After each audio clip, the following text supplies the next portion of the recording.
Capricorn, hi! Welcome to Mr. Queen PH at ito ang energy ng inyong love life, part 3 ng January 2026 reading. Okay, so we will see what are the energies sa inyong buhay pag-ibig. So kung kayo interesado sa buhay pag-ibig nyo, kung hindi kayo interesado, wag nyo na itong panoorin, okay? This is not for you. Pero kung interesado ka, then welcome. Welcome. Okay. So, paalala lang, ang reading na to ay general reading. Maaari kayong makarelate, maaring hindi. Just take what resonates. And another reminder, hindi po ako unang magme-message sa inyo para mag-offer ng mga readings or anumang mga products, services. Kayo ang magme-message sa akin. Kasi meron nagpapanggap na Mr. Queen PH all across social media, TikTok, sa Instagram, Facebook. So, mag-ingat kayo ha. Hindi ako yon. Kayo mag-message. Or kung gusto nyo, shortcut na, meron tayong link sa description or sa comment section na doon kayo magbubook for a private reading. It's a calendar appointment setter. Okay? So, kung yung iba, ayaw, natatakot ako sa link. Hindi po kasi ako nagkiklik ng mga link. Eh, di wag mo i-click. Wag ka na pa-read. Diyos ko po. Wala bang scanner ng virus yung mo? Anyway, ang dami ko na naman sinabi. Nasabihin na naman niya, paligoy-ligoy, ang dami sinasabi. Wag ka na, alam nyo, wag nyo pahirapin yung sarili nyo. Kapag hindi nyo na gusto yung naririnig nyo, exit na. Diba? Anyway, Capricorn, let's go. Ano yung energy ng love life ng mga Capricorn? Uy, malapit na. Malapit na ang ating season. Capricorn energy. Ano yung energy ng love life ng mga Capricorn sa January 2026? What's the energy?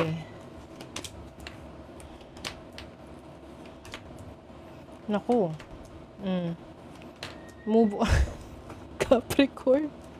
Ano ba? Ano tong kaguluhan na to? Meron ditong, tingnan nyo Five of Swords, Five of Wands. Meron ditong, parang may mabubuking. So, pwedeng ikaw yung mabubuking o mabubuking mo yung person mo sa kalokohang pinaggagawa niya. Or pinaggagawa mo. Oo. Merong may pagbabago na yung tipong gustong magbago for the better, gustong maging maayos yung buhay niya. Kaya lang, ewan ko saan nanggagaling tong Kasi parang self-sabotage to in a way na alam mo na minsan talagang ikaw yung source nung problema. Dinadagdagan mo pa. Oo. Ayan ang dami na nga kailangang ayusin, asikasuhin, dadagdag pa. You have the Justice card. So, energy ng Libra. And then, Scorpio. There's a Scorpio energy here. Kaya yung iba sa inyo, nagde-decide whether you want to stay in this relationship or not.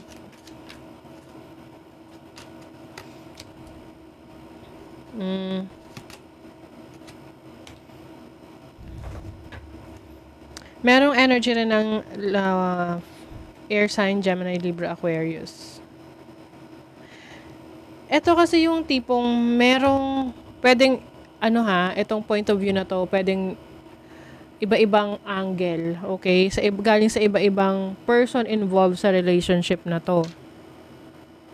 So, there is an energy of a person na nasa relationship siya, and then, Two of Pentacles is like, meron siyang dalawang option.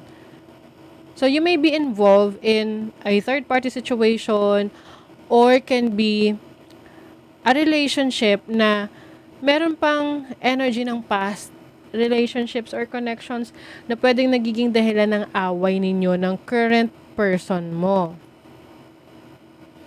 So, magulo talaga. And you feel like this is so heavy to handle. Na parang ang bigat. Kasi hindi mo magawang makaramdam ng security yung person mo. Maybe because you are still attached on some other people in your past. And maaring nararamdaman niya ng person mo ngayon.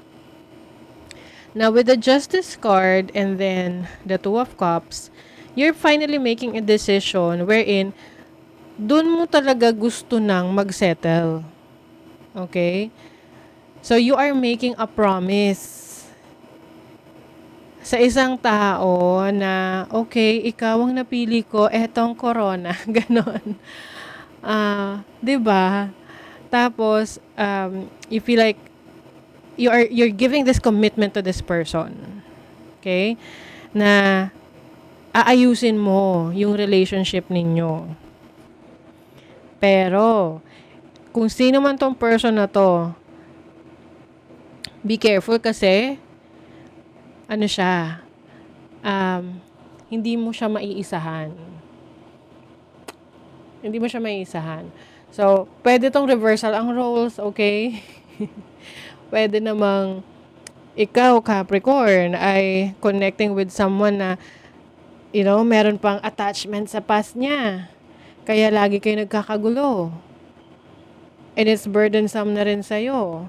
Pero this person is making a promise na, you know what, Capricorn, ikaw talaga yung gusto ko. Ikaw yung napili ko. Let's go. Ayusin natin to. Ganon. However, nagbabantay ka. Okay? Lahat ng sinabi niya, lahat ng pinangako niya sa'yo, nakalista yan sa utak mo. Na kapag hindi niya nagawa, boom, exit agad. Ganon. 'Di ba? So, you're also giving this person a chance, but at the same time, I feel like this is the last chance of this person na patunayan niya ang sarili niya sa'yo. Or, ikaw ay connecting with someone na binigyan ka ng chance. And that is the last chance na bibigay sa'yo ng person na yan. Dahil the moment na meron kang hindi tinupad sa pinangako mo, wala, exit. Bigla na lang, baka nga biglang mang-ghost na lang ta sa'yo. Kasi your person right now is seryoso.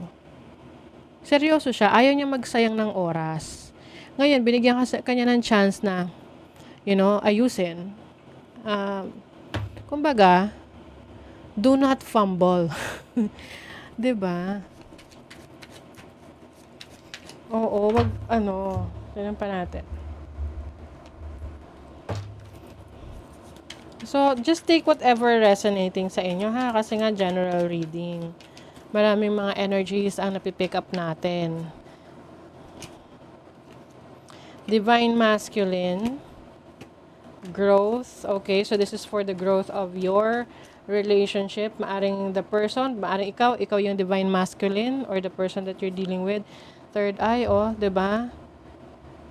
Maaring ikaw to na alam mo, meron kang third eye. Kumbaga, very sensitive ka. Alam mo, you can feel things. You know what's real and what's not. Divine intervention. If this relationship mauwi sa totally hiwalayan, it is divine intervention. It's redirection. Maybe because this person ay hindi mo dinedeserve. Or hindi kanya dinedeserve. Okay? Diba? This person is taking down notes. Or ikaw yung nagte-take down ng notes. See? May toxicity talaga. May obsession. May chismis. May envy. Kasi nga, this is a entangled relationship. Okay? Possible na you are dealing with someone na maraming naging past.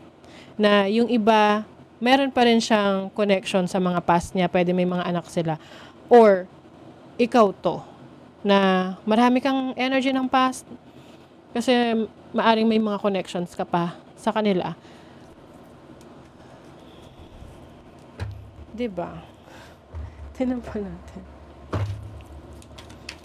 Okay, energy ng Capricorn, love life, January 2026. So, para tong ultimatum sa inyo, parang last chance for this relationship kung magwo-work out ba. I'm sorry. I hate how much I've hurt you. I'm so sorry for all the pain I've caused. You didn't deserve any of it. O, di ba? Sabi niya, hindi mo raw deserve. I'm acting like I don't care about what's happened between us, but I do. I just want to appear unbothered. This isn't goodbye. I don't want to walk away, but it's what's best for me and us right now. No, this isn't goodbye. We will be together again. Okay. Tignan mo. Unclear. I don't know how I feel about this connection anymore. So, may mga kalituhan.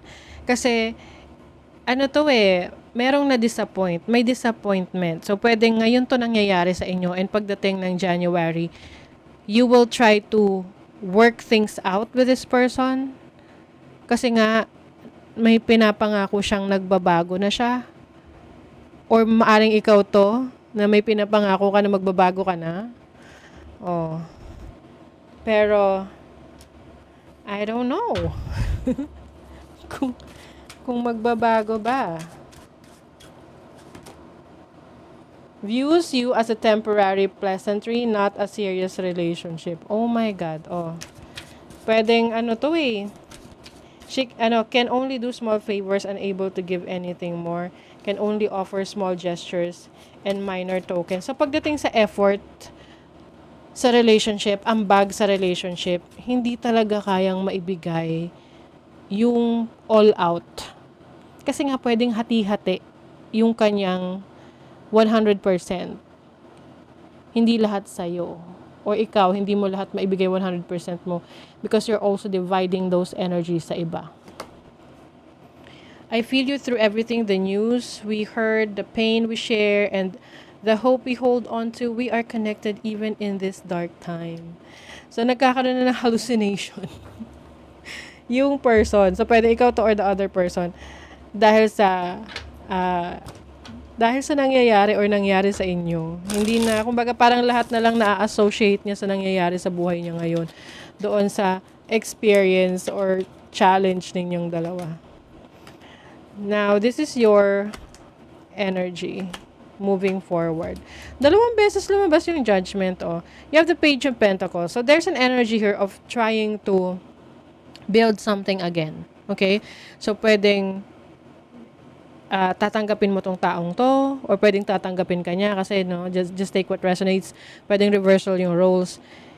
And you will try to make this relationship alive again. 'Di ba? Hindi naman siya ganun ka brutal na na ending. But of course, it's a promise, it's like a commitment na you can't mess this up. Kasi pag hindi mo tinupad yung pinangako mo, gulo yan. Okay? Or kapag hindi tinupad ng person mo yung pinangako niya sa'yo, gulo yan. Okay? So for now, I see that someone here is talagang kinukommit niya yung sarili niya doon sa pinangako niya. Okay? So that is your reading, Capricorn. Thank you so much. See you again.